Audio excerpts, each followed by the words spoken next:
हिमाचल प्रदेश के लगभग सभी प्रशासक और किन्नौर के शिक्षित वर्ग यह मानते हैं कि किन्नौर एक जनजातीय क्षेत्र है और यहाँ रहने वाले सभी अनुसूचित जनजाति हैं, चाहे उनकी कोई भी जाति हो। उनका मानना है कि अनुसूचित जनजाति एक उपाधि है जिसे भारत के संविधान ने दिया है। अतः जब अनुसूचित जनजाति के आदेश को संविधान से हटा दिया जाएगा तब जाति नाम ही लागू होगी। यह असत्य है। किन्नौर भारत के संविधान के अनुच्छेद 244 खंड 1 5वीं अनुसूची के अंतर्गत एक अनुसूचित क्षेत्र है, न कि संविधान के अनुच्छेद 244 खंड 2 6ठी अनुसूची के अंतर्गत जनजाति क्षेत्र। वर्तमान में भारत के 4 राज्यों में जनजाति क्षेत्र हैं: आसाम, मेघालय, त्रिपुरा और मिजोरम। किसी भी संवैधानिक आदेश में यह नहीं लिखा है कि अनुसूचित क्षेत्र में रहने वाले सभी लोग अनुसूचित जनजाति होंगे, चाहे उनकी जाति कुछ भी हो, और न ही यह वैधानिक रूप से संभव है। भारत के संविधान ने जनजातियों के समूहों को अनुसूचित जनजाति घोषित किया है, न कि किसी क्षेत्र विशेष को। जाति और जनजाति दोनों को जन्म से ही माना जाता है। इसलिए जब संविधान से अनुसूचित जनजाति का आदेश हटा दिया जाएगा तब भी कनौरा कनौरा ही रहेगा, तब भी वह जनजाति कनौरा ही रहेगा, परंतु अनुसूचित जनजाति नहीं कहलाएगा। क्या कनौरा जनजाति के सभी समूह पारंपरिक रूप से एक समान हैं? नहीं। सभी जनजातियों के समान कनौरा जनजाति के समूहों में पारंपरिक सामाजिक अनुक्रम है। इन समूहों के वंश और कुल नामों से भिन्न भिन्न समूहों की पहचान होती है। वर्ष 1984 तक राजस्व अभिलेखों में वंश और कुल नामों को लिखा नहीं गया था। इस बंदोबस्त में भी वंचित समूहों के वंश और कुल नामों को लिखने के लिए उनसे पूछा तक नहीं गया, जिस कारण कई ग्रामीणों के वंश नाम के साथ अपशब्द जोड़ दिए गए। इन अभिलेखों का ज्ञान वर्ष 2005 के सूचना का अधिकार और डिजिटलाइजेशन के कारण हुआ। हमारे देश का दुर्भाग्य है कि राजनीति के लिए अनुसूचित जाति, जनजाति, निर्बल, निर्धन और अल्पसंख्यकों का प्रयोग मात्र वोट बैंक के लिए होता है। विडंबना यह है कि इन वंचितों को पता ही नहीं चलता कि उनका दुरुपयोग हो रहा है, विशेषकर युवा वर्ग जो राजनीति के मंच पर दिखावे के अल्पकालिक सम्मान में अपने पूर्वजों का इतिहास और अपना वर्तमान भूल जाते हैं। राजनीति के षड्यंत्रों में कुछ कनौरा वंचितों की मानसिकता विचारहीन हो गई है। उनका मानना है कि उन्हें अनुसूचित जनजाति के स्थान पर अनुसूचित जाति का लाभ लेना चाहिए, क्योंकि संविधान से जब अनुसूचित जनजाति हट जाएगी तो उन्हें अनुसूचित जाति का लाभ मिलता रहेगा। यह असत्य है। अनुसूचित जाति और अनुसूचित जनजाति का प्रमाण राजस्व अभिलेखों से ही मिलता है। किन्नौर के किसी भी राजस्व अभिलेखों में अनुसूचित जाति है ही नहीं, तो अनुसूचित जाति का लाभ कैसे मिलेगा? जब संविधान से अनुसूचित जनजाति कनौरा को हटा दिया जाएगा तो किन्नौर में सभी जनजातीय समूह सामान्य वर्ग होंगे। इन कुतर्कों से यह प्रमाणित होता है कि कनौरा जनजाति के वंचित समूहों का ब्रेन वॉश किस सतह तक हुआ है। इन वंचितों को अनुसूचित जाति में रखने का एक राजनीतिक लाभ है। अनुसूचित जाति गैर जनजाति गैर कनौरा है। इसका अर्थ यह हुआ कि वंचित जनजातीय समूह किन्नौर के नहीं है। किसी भी चयनित राजनीतिक पद पर न प्रधान बन सकते हैं, न अध्यक्ष और न ही विधायक। वंचितों को इन पदों से दूर रखने का यह सरल मार्ग है। वर्तमान में वंचितों में शिक्षितों की संख्या अभूतपूर्व बढ़ रही है और वे इस षड्यंत्र को जान चुके हैं, परंतु राजनीतिक दलों ने वंचितों के उन युवाओं को अपना हथियार बनाना जारी रखा है जिनमें संविधान और स्वाभिमान का संज्ञान नहीं है। सरकारी मापदंडों में आरक्षण व अनुसूचित जनजाति की पहचान जनगणना से प्राप्त सांख्यिकी से होता है। जनगणना कभी भी किन्नौर में निष्पक्ष नहीं हुआ। इस संदर्भ में किन्नौर के एक सशक्त व्यक्ति श्री ठाकुर सेन नेगी, वे हिमाचल प्रदेश के मुख्य सचिव और जिला किन्नौर के विधायक भी रह चुके हैं। उन्होंने अपनी वर्ष 1976 में प्रकाशित पुस्तक scheduled tribe of Himachal Pradesh a profile में कहा है कि किन्नौर में जनगणना के समय उचित प्रश्न ही नहीं पूछे जाते हैं। वे किन्नौरों से उनकी जाति पूछते हैं, जबकि उन्हें पूछना चाहिए कि क्या आप कनौरा हैं या नहीं। यदि हैं तो उन्हें जनजाति और नहीं है तो उनकी जाति अंकित की जानी चाहिए। इस प्रकार जनगणना की सांख्यिकी तथ्यात्मक आएगी। वास्तविकता यह है कि जब भी जनगणना किन्नौर में की जाती है तब प्रगणक किन्नौरों से पूछते हैं कि आपकी जाति क्या है। यदि उत्तर में उच्च जाति नाम है तो उसे अनुसूचित जनजाति अंकित कर दिया जाता है, जबकि उसे सामान्य वर्ग में अंकित किया जाना चाहिए था। परंतु यदि उत्तर में जनजातीय नाम हो तो उसे तुरंत अनुसूचित जाति अंकित कर दिया जाता है। यह अक्षरशः सत्य है कि किन्नौर के सभी जनजातीय भाषाओं में ब्राह्मण, राजपूत, क्षत्रिय, कोली, लोहार, बढ़ई जैसे शब्द हैं ही नहीं। ये शब्द जनजातीय समूह नामों का अनुचित हिंदी अनुवाद है, जिससे उनकी वास्तविक पहचान, इतिहास और संस्कृति सदा के लिए लुप्त होती जा रही है। वंचित समूह के शिक्षित वर्गों ने जब जनगणना के समय प्रगणक को अपनी जाति कनौरा जनजाति बताया तो प्रगणक उसे अनुसूचित जनजाति के स्थान पर अनुसूचित जाति ही अंकित करते हैं। प्रगणक पेंसिल से ही लिखते हैं, जिसे बाद में मिटाकर अनुसूचित जाति कर दिया जाता है। वर्ष 2001 की जनगणना में जिला किन्नौर के वंचित शिक्षित वर्गों ने अपनी जाति कनौरा बताया और अनुसूचित जनजाति अंकित किया, जिस कारण उस जनगणना में किन्नौर में अनुसूचित जनजाति की संख्या 56,268 और अनुसूचित जाति की संख्या 7,625 थी। इन आंकड़ों ने किन्नौर में वर्चस्व के लिए शीत युद्ध चढ़ पड़ा। परिणाम स्वरूप वर्ष 2011 की जनगणना में प्रगणक ने लगभग सभी वंचित जनजातीय समूह को अनुसूचित जाति ही अंकित किया, चाहे उन्होंने जो भी जाति बताई हो।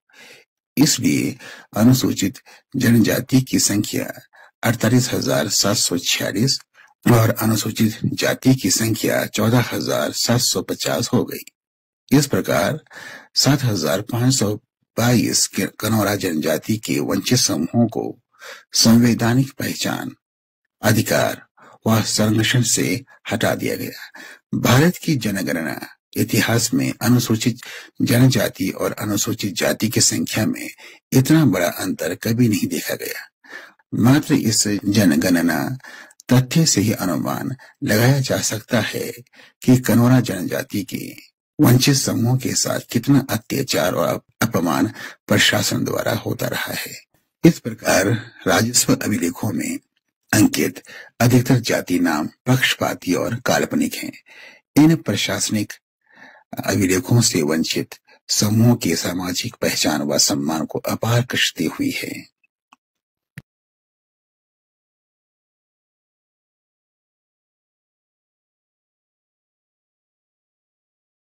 यहाँ यह स्पष्ट करना अनिवार्य है कि किन्नौर के वंचित जनजातीय समूह कोई अनुसूचित जाति नहीं है और न ही किसी अनुसूचित जाति के पक्ष में बोला जा रहा है। यहाँ एक सामाजिक इतिहास का वर्णन किया जा रहा है और न ही मैं किसी अनुसूचित जाति से संबंधित हों। इसलिए जो शोध विवरण यहाँ दिया जा रहा है वो एक निरपेक्ष इतिहास है। भारत की संसद में 25 सितंबर 1956 को कनौरा जनजाति की स्वीकृति के लिए प्रस्तुत विधेयक और अन्य संशोधन विधेयकों में कनौरा जनजाति में कोई तथाकथित मुख्य धारा की जातियां जैसे ब्राह्मण, क्षत्रिय, राजपूत, कोली, हाली, लोहार, बढ़ई आदि का वर्णन तक नहीं था। उस विधेयक में यह कहा गया है कि कनौरा समाज में कुछ सीमा तक सामाजिक भेदभाव है, परंतु यह जाति प्रथा नहीं है। यदि उस विधेयक में सामान्य जातियों जैसे ब्राह्मण, क्षत्रिय, राजपूत, खशिया आदि का वर्णन किया होता तो कनौरा जनजाति अनुसूचित जनजाति कदापि घोषित न होता, और यदि अन्य जातियां जैसे कोली, हाली, लोहार, बढ़ई का भी वर्णन होता तब भी कनौरा अनुसूचित जनजाति घोषित नहीं होता। क्या हिमाचल प्रदेश सरकार ने भारत की संसद को जानबूझकर तथ्यों को छिपाकर एक अपात्र सामाजिक समूह को अनुसूचित जनजाति घोषित करने के लिए बाध्य किया? नहीं। मानव शास्त्रियों के सुझाव के अनुसार किन्नौर और लाहौल स्पीति के निवासियों को जाति भेद में वर्गीकृत नहीं किया जा सकता है, और 26 से 27 मई 1972 में मानव शास्त्रियों के सम्मेलन में फिर उन्होंने कहा कि इन प्रांतों के समाज का शोध अनिवार्य है। इसी कारण जाति नामों के साथ संसद में विधेयक प्रस्तुत नहीं किया गया था। यदि जाति नाम होता तो किन्नौर में हिंदू विवाह अधिनियम 1955 और हिंदू उत्तराधिकार अधिनियम 1956 लागू होता। मान लीजिए जिला किन्नौर में अनुसूचित जाति है, तब अनुसूचित जाति पर ये दोनों ही अधिनियम लागू होंगे। अतः उनकी संपत्ति पर उनकी बेटियों का भी बराबर अधिकार होगा।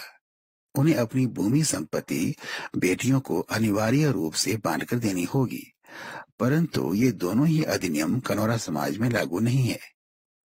अनुसूचित जाति गैर कनौरा है, इसलिए जिला किन्नौर में कहीं भी भूमि संपत्ति नहीं खरीद सकते। भूमि संपत्ति खरीदने के लिए उन्हें अनुसूचित जनजाति होना ही होगा। किन्नौर के सभी समाज एक ही सामाजिक प्रथा, आस्था, परंपरा का अनुसरण करते हैं जो किसी भी हिंदू समाज से भिन्न है, इसीलिए यह जनजाति है। कुछ वर्ष पूर्व हिमाचल प्रदेश के जिला सिरमौर के गिरिपार, जिला शिमला के डोडरा कवार और कुल्लू के 15-20 क्षेत्र के सभी हाटी जनसमूहों को अनुसूचित जनजाति घोषित करने का प्रस्ताव राज्य सरकार ने केंद्र सरकार से किया था। महारजिस्ट्रार भारत सरकार ने दिनांक 14 फरवरी 2017 को गृह मंत्रालय भारत सरकार को लिखे पत्र में कहा कि हाटी किसी एक जनजाति समूह का नाम नहीं है। इसमें ब्राह्मण, राजपूत, खशिया जाति के साथ अनुसूचित जाति के सदस्य भी हैं। ब्राह्मण, राजपूत, खशिया सामान्य वर्ग हैं। इन्हें अनुसूचित जनजाति नहीं माना जा सकता है। अनुसूचित जाति समूह को अनुसूचित जनजाति नहीं माना जा सकता है। हाटी जनसमूह में जातिगत भेदभाव भी प्रचलित है और किसी क्षेत्र विशेष को अनुसूचित जनजाति घोषित नहीं किया जा सकता है जब तक कि वह एक जनसमूह ना हो। अतः उक्त प्रस्ताव स्वीकार्य नहीं है। माननीय सर्वोच्च न्यायालय द्वारा दिए गए न्यायाधीश याचिका संख्या 2294 वर्ष 1996 महाराष्ट्र राज्य बनाम मिलिंद और अन्य दिनांक 28 नवंबर 2000 तथा याचिका संख्या 1052 वर्ष 2021 सुनील कुमार राय और अन्य बनाम बिहार राज्य दिनांक 21 फरवरी 2022 के अनुसार राज्य सरकारों के पास कोई ऐसी संवैधानिक शक्ति नहीं है कि किसी घोषित अनुसूचित जनजाति या अनुसूचित जाति नामों के साथ कोई प्रत्यय, उपवर्ग, मात्रा, पर्यायवाची या समानार्थक शब्द जोड़े। अतः अनुसूचित जाति को अनुसूचित जनजाति या अनुसूचित जनजाति को अनुसूचित जाति का प्रमाण पत्र स्वेच्छा से जारी करने का अधिकार राज्य सरकार के पास नहीं है। यदि भारत के संविधान को अंधेरे में रखकर सामान्य वर्ग के जातियों को अनुसूचित जनजाति घोषित किया जा सकता है, तो हिमाचल प्रदेश के हाटी जनसमूहों को भी अनुसूचित जनजाति घोषित किया जा सकता है। यदि अनुसूचित जाति को अनुसूचित जनजाति का लाभ दिया जा सकता है, तो भारत की किसी भी जाति को आवश्यकता के अनुसार अनुसूचित जाति या अनुसूचित जनजाति का प्रमाण पत्र देकर आरक्षण का लाभ दिया जा सकता है। भारत में हजारों स्वर्ण जाति समूह हैं जिनकी स्थिति किसी भी आरक्षित वर्ग से उच्च नहीं है, उन्हें भी अनुसूचित जनजाति घोषित किया जा सकता है। प्रशासनिक स्तर पर जितने भी पत्राचार करें, कोई स्पष्ट आदेश नहीं आता है, क्योंकि उन्हें अनुसूचित क्षेत्रों में काम करने के लिए प्रशिक्षण नहीं दिया जाता है, या उच्चाधिकारी हिमाचल प्रदेश के ही अनुसूचित जनजातियों से होते हैं जो स्वयं को स्वर्ण मानते हैं। अतः वे इस विसंगति को चाहकर भी हल नहीं करते, क्योंकि उनके दृष्टि में जनजाति के वंचित समूह अनुसूचित जनजाति के लिए पात्र नहीं है। कनौरा अनुसूचित जनजाति के वंचित समूहों को विगत 7 दशकों से प्रशासन व स्थानीय राजनेताओं ने इस स्तर तक ब्रेन वॉश किया है कि आज भी 40% जो वंचित जनसमूह स्वघोषित अनुसूचित जाति है, उनके साथ सदा शोषण और अत्याचार होता रहा है, परंतु कोई उनकी नहीं सुनता, क्योंकि सभी कनौरे अनुसूचित जनजाति हैं। जनजाति में जातीय वर्चस्व का संघर्ष लगातार बढ़ता जा रहा है, जिससे सामाजिक सद्भावना व समरसता में प्रतिकूल प्रभाव पड़ रहा है। किन्नौर के जिला गठन से लेकर आज तक कोई भी वंचित समूह का व्यक्ति विधायक नहीं बन पाया और न ही जिला परिषद का अध्यक्ष बना, क्योंकि ये सभी पद अनुसूचित जनजाति के लिए आरक्षित है। यद्यपि वे भी अनुसूचित जनजाति से ही हैं, परंतु उनके मस्तिष्क से यह संज्ञा हटा दी गई है। इस विसंगति से संपन्न वर्ग अधिक संपन्न होते गए और वंचित वर्ग अशक्त होते गए। हिमाचल प्रदेश के सभी अनुसूचित क्षेत्रों के वंचित वर्ग तथ्यात्मक रूप से संवैधानिक संरक्षण के अधिकारी हैं। यद्यपि शिक्षा के स्तर में उत्थान अवश्य आया है, परंतु सामाजिक, आर्थिक और अचल संपत्तियों के स्वामित्व में अभी भी दयनीय स्थिति में है। हिमाचल प्रदेश के अनुसूचित क्षेत्रों में भूमिहीन या अल्प भूमि वाले जनजातियों के लिए नौतोड़ की व्यवस्था है और वन अधिकार अधिनियम 2006 के अनुसार वे वन भूमि पर भी अधिकार कर सकते हैं। सैद्धांतिक रूप से यह आदर्श व्यवस्था है, जबकि वास्तविकता यह है कि इन व्यवस्थाओं का लाभ भी संपन्न वर्ग को ही हुआ है। वंचित समूहों का कोई प्रशासनिक व राजनीतिक उपागम नहीं होता है, जिससे भू संपत्ति वालों को और अधिक भूमि मिल जाती है। होना तो यह चाहिए कि किसी भी पात्र जनजाति को भूमि आवंटन से पहले उस व्यक्ति के कुल भूमि संपत्तियों का जोड़ करके देख लेना चाहिए कि वह पात्र है या नहीं। किन्नौर के अधिकतर वंचित समूहों के पास आज भी न्यूनतम कृषि योग्य भूमि है।